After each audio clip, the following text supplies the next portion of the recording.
का पूजन किया है। तो इंद्र परीक्षित महाराज बड़े ही नाराज हो गए और इंद्र को जब क्रोध आया तो इंद्र ने मेघों को आज्ञा दी और मेघों को आज्ञा देकर के कहा कि चले जाओ और जा करके वृंदावन पर इतनी घनघोर वर्षा करो, इतनी घनघोर वर्षा करो कि जब तक पूरा वृंदावन डूब ना जाए तब तक बरसते रहो। मेघ चले और जैसे ही मेघ चले तो चल के महाराज वृंदावन पे काली काली घटाएं छाने लगी। जब काली काली घटाएं छाने लगी महाराज बिजली कड़कने लगी।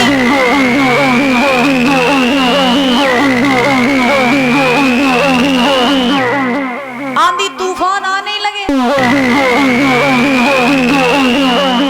वृंदावनवासी घबराने लगे और जैसे ही वृंदावनवासी घबराए, अरे घनघोर घटा गहरानी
घबराने लगे।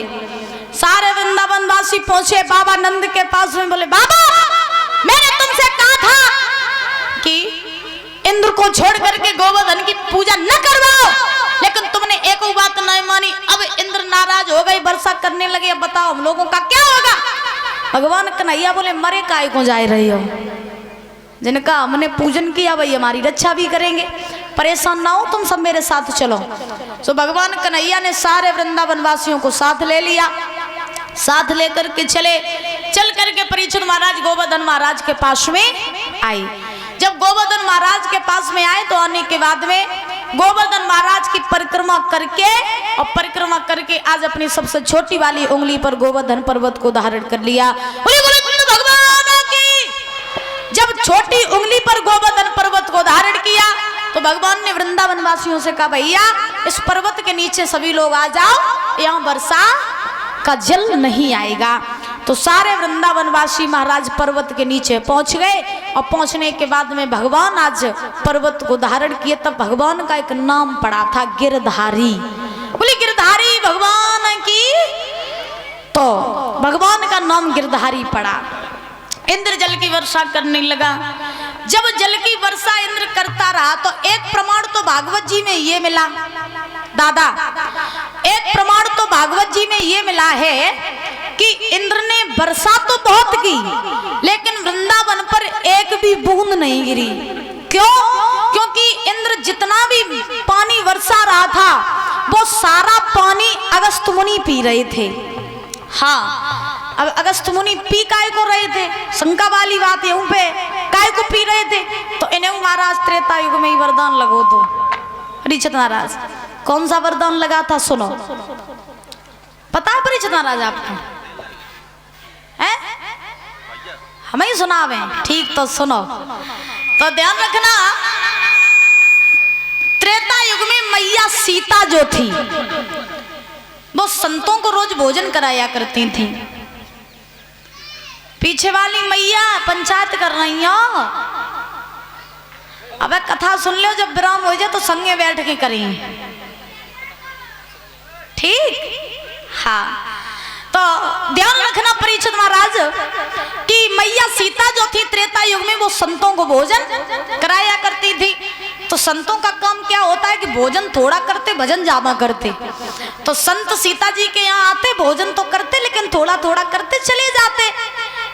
एक बार मैया सीता ने राम जी से कहा, प्रभु संत तो घर पे आते हैं लेकिन वो भोजन थोड़ा थोड़ा करते हैं, अब की बार आप ऐसा महात्मा ढूंढ के ले आओ, ऐसा महात्मा ढूंढ के ले आओ जो खूब भोजन करे। राम जी बोले चिंता न करो, ऐसे ही ढूंढ ले आइए। सो राम जी अगस्त मुनि के पास में पहुंचे, बोले प्रभु मेरे यहाँ पर आपको आना है और आपको इतना भोजन करना है, इतना भोजन करना है कि जब तक सीता बनाते बनाते थक ना जाए तब तक तुम खाते रहिए।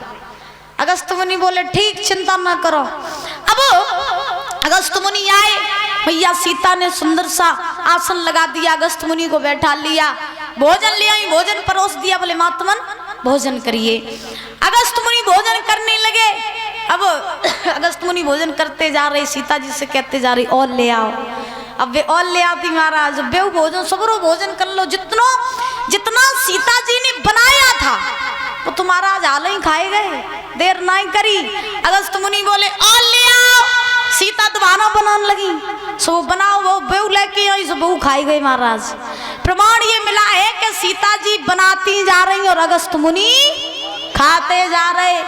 एक दिन नहीं, 2 दिन नहीं, 3 दिन नहीं, 4 दिन नहीं, लगातार 17 दिन हो गए अगस्त मुनि भोजन करते जा रहे। 17 दिन, और महाराज 17 दिन तक बिना रुके अगस्त मुनि ने भोजन किया। सीता जी बनाते बनाते थकने लगी। सीता जी सोचने लगी कि हमने जब कही थी कि महात्मा ऐसो ले आइयो जो 4 की जगह कम से कम 8 तो रोटी खाई ही ले, लेकिन हम जब थोड़ी ना जाना था कि महात्मा जी ऐसा चलो जाना तो पूरा भंडार ही खत्म कर दो। अब सीता जी राम जी के पास में पहुंची, बोले प्रभु मेरा बस को कजुना है, जब आपकी माया आप ही जानो। हाँ हमारे बस को नहीं है ना, हम जब महात्मा को खवाए पाए, हम तो थक गए बनाते बनाते। 18वां दिन जब हुआ, जब 18वां दिन हुआ तो सीता ने जब राम जी से कहा कि हम थक गए, अब हम महात्मा जी को भोजन नहीं करा पाएंगे, तो राम जी ने महाराज अगस्त मुनि को तुलसी का एक दल दिया और देने के बाद में जवाब दिया, प्रभु आप ऐसा कीजिए कि अब सीता जी बनाते बनाते थक गई हैं और अब भी अब आप खाना बंद कर दीजिए। तो 18वें दिन अगस्त मुनि ने भोजन करना बंद किया। अब अगस्त मुनि ने कहा कि मुझे जल पिलाओ, तो राम जी ने जल पिलाया, लेकिन जल भी महाराज इतना पिया अगस्त मुनि ने कि जल खत्म हो गया, लेकिन उनकी प्यास नहीं बुझी। जब प्यास नहीं बुझी तो राम जी ने अगस्त मुनि से कहा, सुनो महात्मन, त्रेता युग में अगर तुम्हारी प्यास नहीं बुझी कोई बात नहीं, द्वापर में जब हम कृष्ण अवतार धारण करके आएंगे और जब इंद्र जल की वर्षा करेगा तो वो सारा जल आप पी जाना और पी करके अपनी प्यास बुझा लेना। तो जब इंद्र जल की वर्षा कर रहा है, भगवान जब पर्वत को धारण किए हुए हैं तो भगवान ने आवाज लगाई, आ जाओ महात्मन, कहाँ पी जाओ पूरा पानी। सो अगस्त मुनि वो सारा पानी पीने लगे, इसीलिए वृंदावन पर एक भी बूंद नहीं गिरी। अब महाराज ध्यान रखना, इधर श्री सुखदेव जी समझा रहे हैं राजन परीक्षित,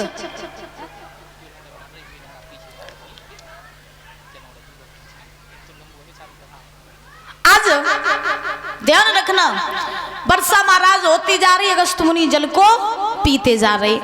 जब पीते जा रहे तो उसी समय 1 दिन नहीं, 2 दिन नहीं, 3 दिन नहीं, 4 दिन नहीं, भगवान पर्वत को साधे।